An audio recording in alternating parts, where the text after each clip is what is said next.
Muchas gracias, muy buenas noches, bienvenidos a una nueva edición de lo que es el Potosino Soy. Y para esta oportunidad nosotros hemos invitado a un gran amigo de la casa, a un amigo que siempre ha estado con nosotros desde muy chicos. Hablamos de nuestro buen amigo Juan José Toro Montoya. Juan José, muchas gracias por acceder a esta entrevista con el Potosino Soy.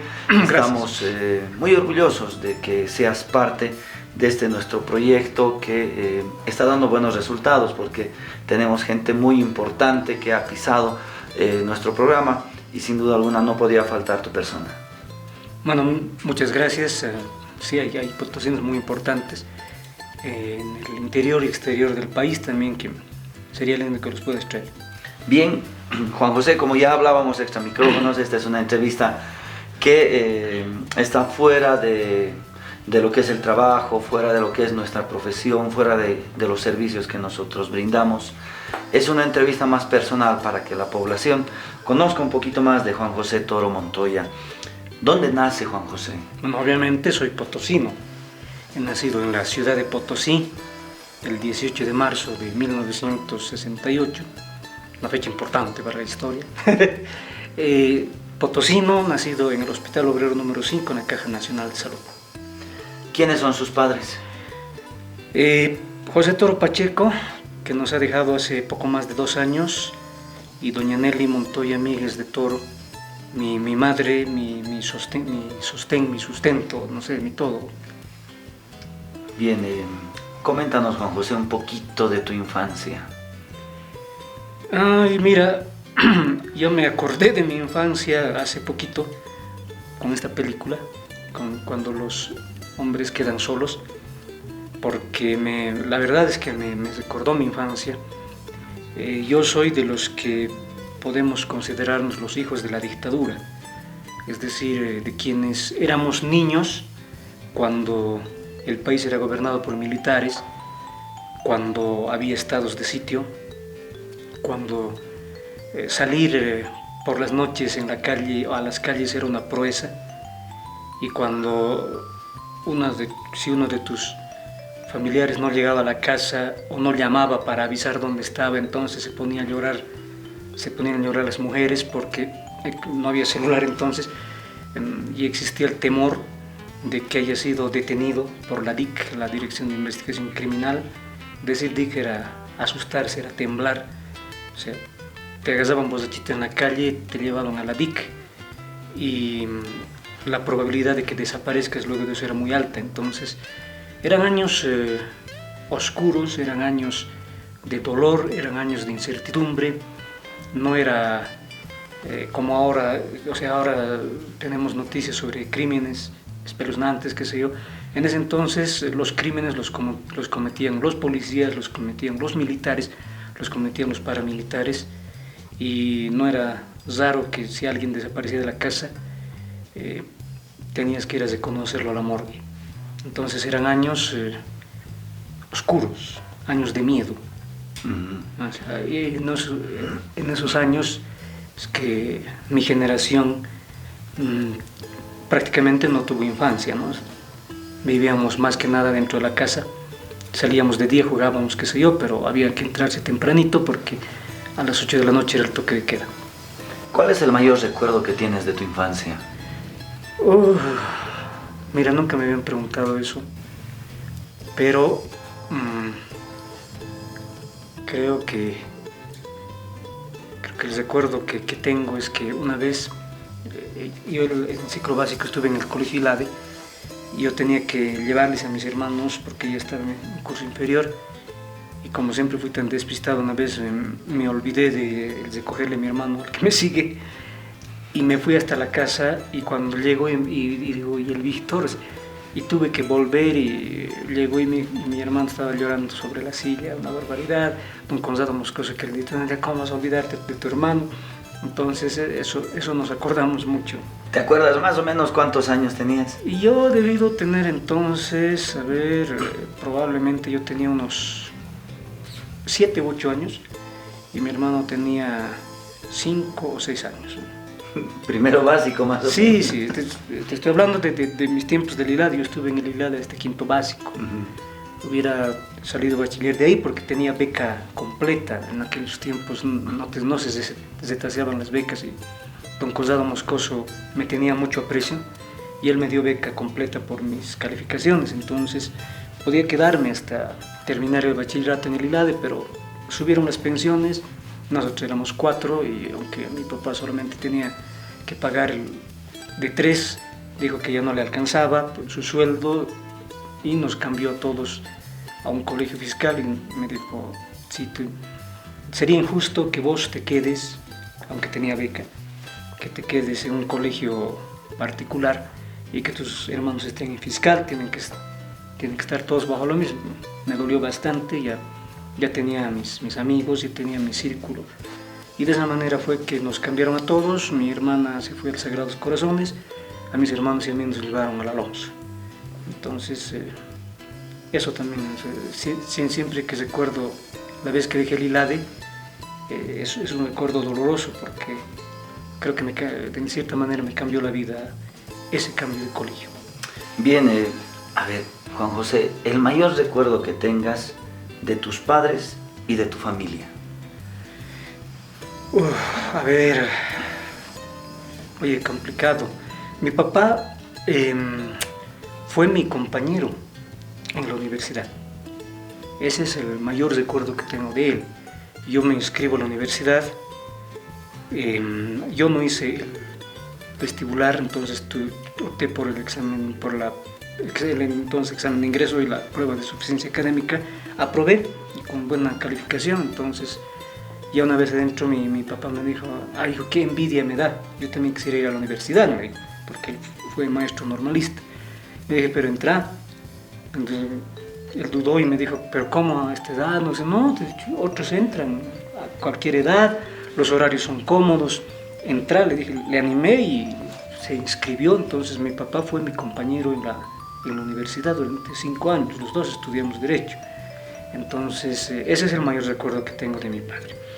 Y de mi madre, el mayor recuerdo que tengo es que yo le acompañé a Sucre. Ella fue a hacerse unos chequeos médicos y cuando estábamos pasando por la Casa de la Libertad, me dice mi mamá, ¿qué es esto? Le dije, pero mamá, es la Casa de la Libertad. Aquí ha nacido Bolivia, le dije, yo tendría 12 años. Y había un señor que estaba en la puerta, un señor de bigote blanco, frente ancha, cabellos blancos. Me escucha hablar y me dice, creo que era domingo, y en ese entonces los horarios eran de lunes a viernes nomás, los museos no atendían todavía el domingo, pero él estaba ahí.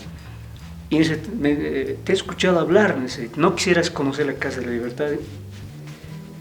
Y le mira a mi mamá y dice, pero ¿podemos? ¿No se van a enojar? No, pasen. Y nos hizo pasear por la Casa de la Libertad, nos habló de Juan Azurduy, nos mostró la urna donde están sus cenizas, todo esto con mi mamá. Y cuando al tiempo de despedirnos, mi mamá le dice, ¿quién es usted? Yo soy Joaquín Gantier, el director de la Casa de la Libertad. Y nos fuimos. Entonces ese es el mayor recuerdo que tengo de mi mamá, que la primera vez que recorrí la Casa de la Libertad guiado por Joaquín Gantier fue en compañía de mi madre. ¿Cuál ha sido tu primer acto de rebeldía? Son tantos. A ver. Creo que también en básico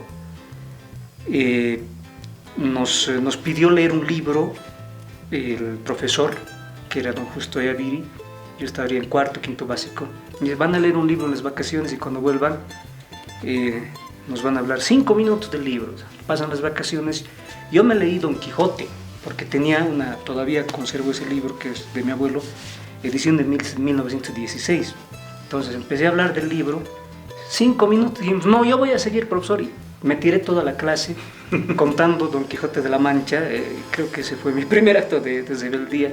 Y ahora que lo pienso y digo, pucha, qué pena que le hice eso justo cuando él cerró los ojos. Me acordé y dije, no debería de haber sido un local tan malcriado. ¿Qué tal el colegio? Pichincha, ¿no? El Pichincha. El Pichincha, para mí, de mis mejores años, ¿no? Pasa que en el Alonso, los 3 años en el Alonso, sexto, séptimo y octavo, me hacían bullying. Entonces, creo que no les gustaba que yo estaba saliendo de un colegio particular. Entonces, entrar al Pichincha fue ya otra cosa, ¿no? O sea, ya cesó el bullying. Empecé a tener amigos, grandes amigos que conservo hasta hoy. Omar Espada, Jorge Bernal, que está ahora en Santa Cruz, Néstor Zambrana, todos, especialmente Jorge, Néstor, son de mi tiempo de colegio, tiempo además que empezamos a experimentar hasta con el sexo. Tuve una novia que le decían la universidad, ya imaginarás por qué, me enseñó de todo. Entonces, para mí de los mejores años, el Pichincha fue, por eso es que le tengo, creo, hasta ahora tanto cariño al colegio. Fue de mis mejores experiencias, los mejores años de mi vida. Entre los mejores años de mi vida está mis años en el Pichincha. Bien, Juan José, estamos conversando con el periodista, investigador Juan José Toro Montoya en esta edición del Potosino Soy. Juan José, ¿por qué escoges ser periodista? Yo no escogí el periodismo me escogió a mí. Pasa que mi papá era periodista deportivo, entonces mi hermano Víctor y yo, el que me sigue, le ayudábamos mucho, ¿no? Éramos sus tiracables y otras cositas. Le ayudábamos cuando iba a transmitir partidos en la calle Sucre, cuando se crea la liga y todo eso. Entonces, siempre estuve muy vinculado a los medios y particularmente a la radio Coriazuyo. Mi papá trabajaba ahí, pero resulta que ya cuando estaba en la universidad y además ya estaba casado, me casé muy joven, resulta que el periódico Gaceta del Sur convoca a un concurso departamental de cuento, iniciativa de don Zené Azueta, que era el director cultural, y me presento a este concurso y gané el primer lugar. Entonces el periódico, don Lucho Aliaga, quien le tengo mucho cariño, por eso le tenía mucho cariño, me invita a formar parte de la redacción de Gaceta del Sur, y de esa manera es que comienzo a trabajar en periodismo, y paralelamente ingreso al Sindicato de Trabajadores de la Prensa y Federación, y con la Federación hicimos varios intentos de estudiar periodismo, no comunicación social, que es otra cosa. Entonces, por ejemplo, estuvimos inscritos a la Universidad la Universidad Católica, e hicimos cursos con la Universidad Católica Boliviana y la Fundación Konrad Adenauer. Esta fundación decide, para apresurar un poco las cosas, que los que queríamos podíamos terminar por lo menos algunos módulos de la carrera, pero teníamos que trabajar intensivamente. Entonces viajamos a Sucre, 7 periodistas de acá, incluido yo, a terminar todo el módulo de periodismo radiofónico, lo que ahora en Centro de la Comunicación es Radio 1, Radio 2, Radio 3, todo eso en 3 meses. Todas las horas que se pasan, digamos, fraccionadas en la universidad, nosotros los pasamos tarde, mañana y noche. Dormíamos prácticamente internados en el internado Treveris, allá en Sucre, y terminamos la carrera. O sea, si hubiéramos seguido así, hubiéramos terminado la carrera, hubiéramos tenido una licenciatura en periodismo, pero por lo menos periodismo radiofónico terminamos. Antonio Pinto, por ejemplo, estuvo con nosotros, Mario Mamani, Adrián Montoya, Hugo Zurduy, de quienes me acuerdo que hicimos ese módulo, y digamos, académicamente hablando, en ese entonces nos hicimos a través de la Universidad Católica Boliviana periodistas radiofónicos. ¿Y por qué escoges Derecho? Porque no había otra cosa en ese momento, ¿no? O sea, mi test de orientación vocacional me dio como primer lugar la literatura. En segundo lugar estaba historia, en tercer lugar estaba periodismo y en cuarto lugar derecho. Y ni literatura, ni historia, ni periodismo teníamos en Potosí el año 1986. Entonces, digamos, era lo más afín. Pero me ha servido de mucho porque por lo menos en el tema de legislativo, mis conocimientos de la universidad me sirven bastante. He llevado, por ejemplo, una materia que no sé si existirá ahora, técnicas de investigación social y jurídica, que me ha ayudado mucho en el trabajo. Y teníamos también una materia que era historia crítica de Bolivia, que me enteró que le habían anulado del pensum académico de derecho. Entonces me dio bastante derecho, no tengo que quejarme.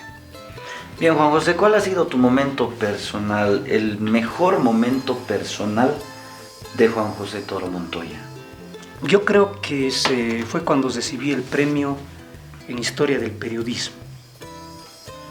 Eso fue que el año 2008, ante el advenimiento del bicentenario del alzamiento del 16 de julio, la Asociación de Periodistas de La Paz convoca por segunda vez en su historia institucional a un concurso de historia del periodismo.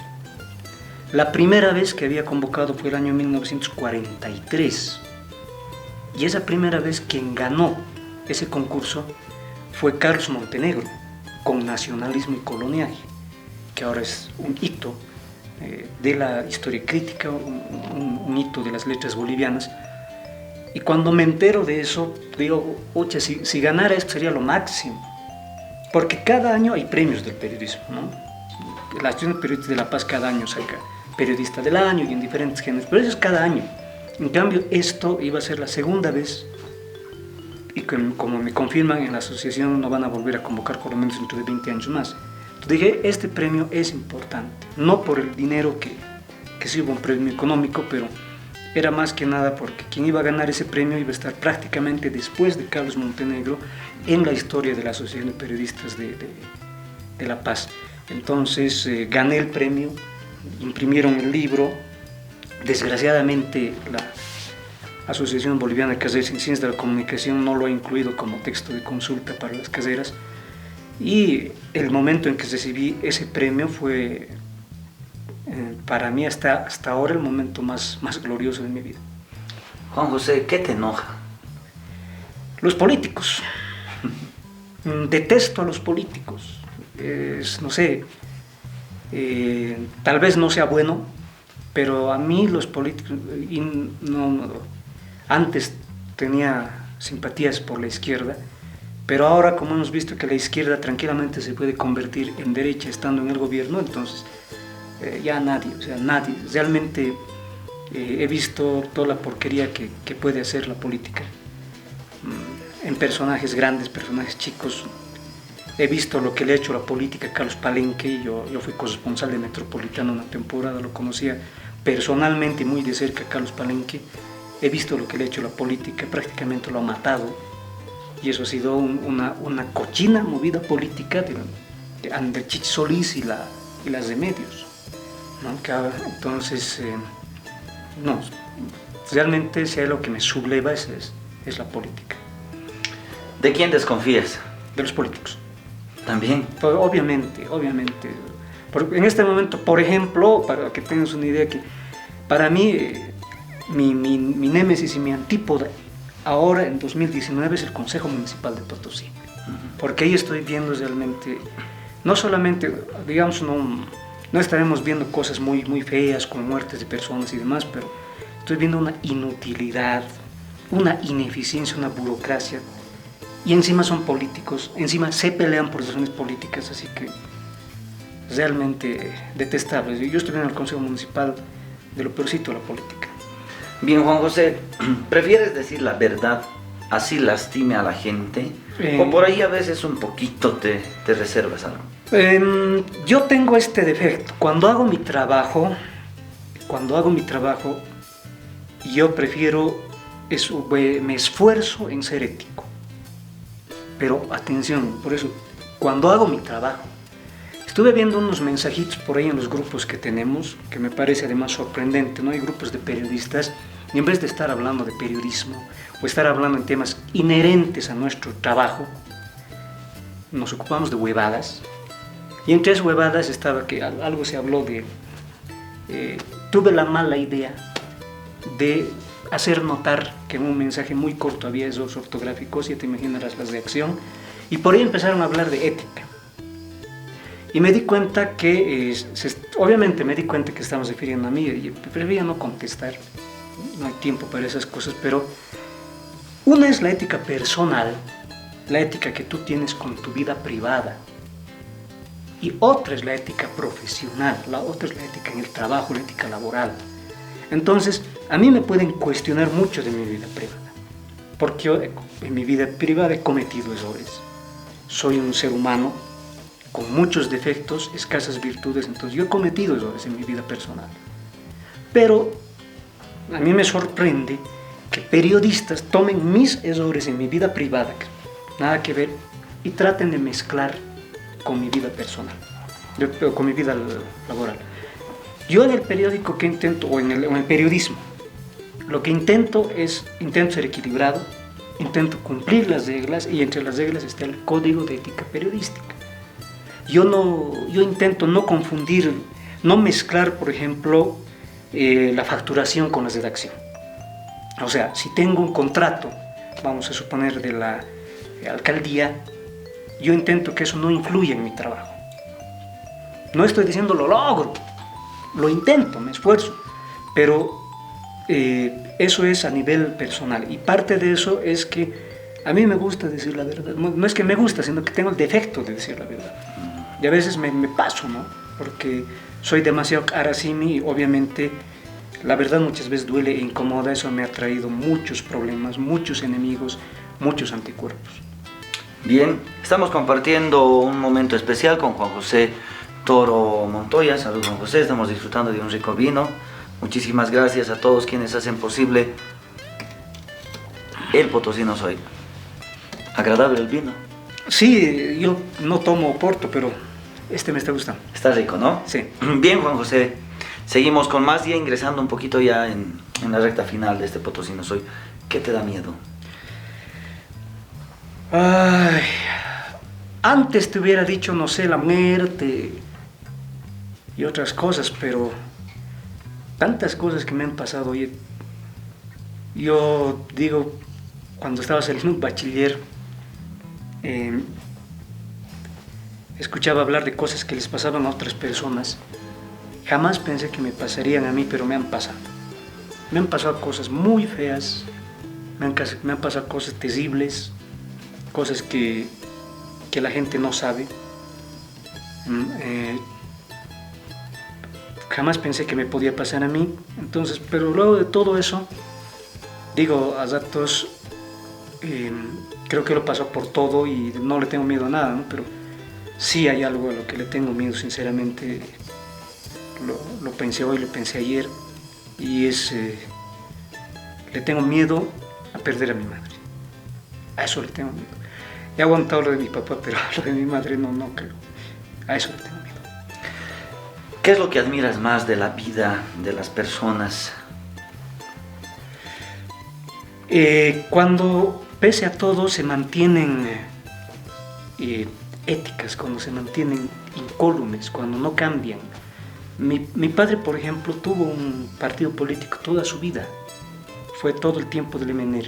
Nunca cambió. Se murió MNRista. Jamás cambió de partido. Eso, por ejemplo, a mí me parece admirable. O bien he conocido también personas que han entrado a la política y no se han manchado. Por ejemplo, conocí a una persona como el doctor Javier Villavicencio Calderón, que creo que vive en Sucre ahora. Él fue presidente del Consejo Municipal de Potosí. No llegó a ser político, él aceptó ser candidato por su partido, fue elegido concejal, lo eligieron presidente del Consejo Municipal, y él tuvo la mala suerte de presidir el Consejo cuando Gonzalo Balda utilizó, con la complicidad de Jaime Herreras de Cacochea, utilizó el caso Tarapaya para anular enemigos políticos. Entre sus objetivos estaba Jorge Oropesa, estaba Gonzalo Calderón, y Gonzalo Balda, como todo político cochino, le importaba muy poco llevarse gente por el camino y se lo llevó a Javier Villavicencio. Yo seguía en ese entonces las sesiones del Consejo de principio a fin. Yo sé lo que pasó con el caso Tarapaya. Yo siempre he pensado que en el caso Tarapaya no están todos los que son, ni son todos los que están. Fue un juicio político y lamentablemente entre los procesados estuvo Javier Villavicencio Calderón. Y mira, recién hace poco ha salido la sentencia, ahora hay orden hasta de encarcelarlos, a él, a Juvenal Phillips, a otros. Y yo te digo, en el caso de Javier Villavicencio me da mucha pena porque es un señor con una ética insuperable, es un muy correcto, es un señor que no ha cambiado nada, pese a que este juicio le ha fregado la vida, y esa constancia en las personas admiro. ¿Y has llegado al clímax de tu vida personal? No creo, porque si fuera así no tendría motivo para seguir adelante. Con alguna frecuencia me planteo retos, o sea, me fijo metas y me esfuerzo por alcanzarlas. Recientemente, por ejemplo, me fijé como meta presentarme en el Congreso de la Asociación de Estudios Bolivianistas. Yo no sabía lo que era eso. Postulé 3 ponencias y me las aceptaron las 3, tuve que ir a defender 3 y allá me di cuenta que realmente todos se sorprendían porque me dijeron que es muy difícil preparar una y yo me fui con 3 y eso fue prácticamente ir a rendir una tesis de grado frente a un tribunal muy competente. Entonces ese tipo de retos me planteo de cuando en cuando. Todavía tengo retos pendientes, ahora no sé si eso hasta dónde me llevará, no sé si me llevará a algún clímax de mi vida, qué sé yo, pero por lo menos yo tengo la confianza de que cuando muera y mi lengua ya no pueda dañar a nadie, pues reconocerán, pues dirán, ay sí, efectivamente, tan bonito que eran, como siempre que se muere alguien, y recién empezarán a leer mis libros y demás cosas. Claro. ¿Cuál es el objetivo entonces de tu vida? Yo creo que mi papel en la vida es escribir la historia de Potosí. Y eso lo haces a través de un diario, ¿no? Yo escribo la historia de Potosí porque hago un diario con un equipo que me acompaña, hago un diario que te informa sobre lo que pasa en Potosí de lunes a domingo. Entonces estamos escribiendo la historia de Potosí, pero también hurgo en el pasado de Potosí, encuentro cosas, estoy haciendo lo que yo le llamo periodismo del pasado. Yo, por si acaso, nunca me he llamado historiador, nunca he asumido ese rótulo. La gente me dice, yo les escucho, pero yo nunca me he autodenominado historiador. Yo sí investigo el pasado, pero soy una especie de periodista del pasado. Investigo temas del pasado y cuando encuentro algo novedoso, entonces lo publico. Entonces, yo creo que ese es mi objetivo de vida. Me han invitado a ser candidato. En ocasiones, en esta elección no, pero en anteriores era ya común que había una elección y no faltaba quien decía, no te animarías a hacer, te vamos a dar cinturón de seguridad, no sé qué diablos llaman, ¿no es cierto? Franja de seguridad, pero nunca acepté, tampoco fui nunca candidato ni siquiera a una cooperativa de crédito, cooperativa telefónica, nada, porque creo que periodista que da el salto es un salto sin retorno y yo no quiero dejar de ser periodista. Yo creo que mi función en la vida es escribir la historia de Potosí, eso pretendo hacer hasta el día que me muera. Mi padre ha trabajado hasta su último día de vida, yo pretendo hacer lo mismo. Bien, estamos llegando ya a la parte final. Juan José, un gusto como siempre haber compartido tan lindos momentos. Entramos a preguntas ya un poquito más calientes. O sea, las anteriores eran frías. Juan José, ¿cuál ha sido tu mayor fracaso? Eso no es difícil. Inventé un personaje para crear una historia seriada, una historia literaria seriada en el periódico El Potosí. El personaje era el Negro Flores. Lo anunciamos mucho, etc. Entonces, cada día contaba la historia del Negro Flores en el periódico El Potosí. Y nadie me leía. Entonces, cuando vi que era un desastre, ¿qué hice? Lo maté al personaje, desde ese punto de mi vida, del que nadie se acuerda. Yo también ya me había olvidado y me estoy acordando ahora que me preguntas. Ese fue mi mayor fracaso. Nadie le tiró pelota al Negro Flores. Fue realmente un fracaso. ¿Has recibido algún impacto en la vida que te ha hecho llorar tanto? Sí, pero no quisiera decirte de qué se trata, francamente. Fue demasiado. Además, no quiero levantar nombres porque involucra a otras personas, pero sí, he pasado una tragedia personal en mi vida. ¿Has llorado mucho? Mucho. Has llorado mucho. Sí. Si pudieras volver el tiempo atrás, ¿a qué etapa de tu vida volverías? A la del Pichincha. ¿Para arreglar algo o para volver a disfrutar? Yo creo que para disfrutar el doble, porque realmente ahora sé cosas que en ese entonces no sabía y creo que me iría muy bien con las chicas. Entonces, me encantaría volver a primero medio. ¿Cuál es tu sueño? Trascender. Que más allá de la muerte, que de aquí a 50 años o más, todavía me recuerda. Creo que eso no es tan complicado. Mira, yo estoy estudiando Gesta Bárbara, por eso viene el tema de Carlos Medinaceli también, pero estudiando Gesta Bárbara estoy encontrando, hay un personaje que yo creo que si hubiera salido de Potosí, hubiera sido más famoso que Carlos Medinaceli. Ese personaje es Walter D'Alens. Me parece un personaje extraordinario, digno de estudios, digno de una biografía, etc. Y mira, él ha trascendido, ¿no? Él ha creado la bandera potosina, se ha enfrentado en los años 40 al gobierno de Enrique Peñaranda, pero ha tenido una vida, ha sido pichincheño, bárbaro el hombre. Inclusive lo desafió a duelo el director de El Potosí por las cosas que El Potosí en ese entonces publicaba de él. Entonces, mire, ¿cuántos años ya que ha pasado que Walter D'Alens se ha muerto? Prácticamente, si no hubiera sido el tema de la bandera, nos hubiéramos olvidado de Walter D'Alens. Pero el valor que tiene como periodista, como literato, es extraordinario. Entonces, yo digo, también me gustaría que algún día alguien de aquí, no sé, a 100 años, investigue mi vida y demás. Ese es mi sueño, y que vea que hice las cosas por convicción, no por otra cosa, ¿no? Yo cada vez que leo o me entero que dicen cosas de mí los colegas, realmente reniego, porque qué lejos están o sea, nunca nadie ha llegado a mí para preguntarme, ¿y esto? Esta es la primera entrevista que me están haciendo in extenso, así personal. Nunca nadie me preguntó, pero miércoles, ¿cómo hablan de mi vida, no? Entonces, son expertos, son torólogos. Pero ese es el sueño, que un día todavía me investiguen. Bien, Juan José, si pudieras pedir 3 deseos, si la vida te diera la oportunidad de pedir 3 deseos, ¿cuáles serían? Uno es un premio Nobel en literatura, porque en física no va a ser.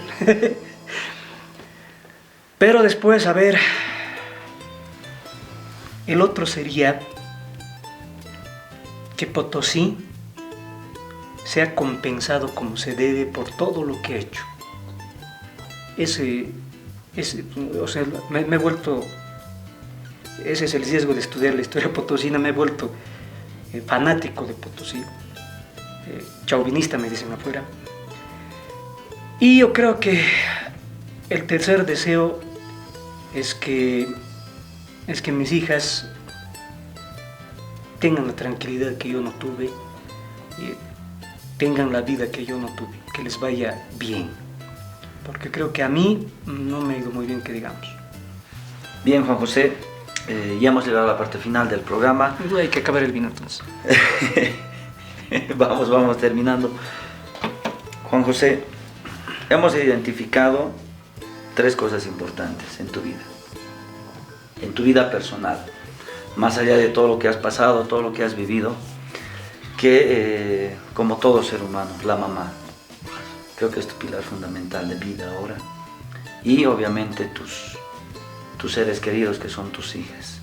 Y lo que siempre hacemos y es costumbre para nosotros, acá está la cámara, háblele a sus hijas, qué quiere decirles y finalmente terminamos hablándole a la mamá. Oye, eso sí es fregado. Uf, qué complicado. Primero a mis hijas. Primero a las hijas. Bueno. Iris, Ámbar. Les he hablado demasiado. Tal vez les incomode que les hable también ahora sí. Pero ya saben lo que pienso, ya saben lo que quiero de ustedes. Lo que no quiero es que peleen alguna vez entre ustedes, solamente se tienen la una a la otra. Y no dejen que nada les separe, que no peleen por cosas materiales. Y cada uno de ustedes haga lo que quiere hacer. Fíjense metas y alcáncelas. Eso es para mis hijas. A mi mamá, te quiero mucho, mamá. Quiero que me dures mucho y que a mí y a mis hermanos nos acompañes siempre. Cuídate, mamita. Eso es, hermano. Gracias. Juanjo, muchas gracias. Hemos llegado a la parte final del Potosino Soy. Un agradecimiento a todo nuestro staff, a todos quienes componen bajo la dirección de la red PTR, Lino Berazaín en la producción general. El próximo domingo nos acompañamos con un poco más de los personajes de Potosí en este Potosino Soy. Gracias, bendiciones para todos. Juanjo, chao. Hasta la próxima.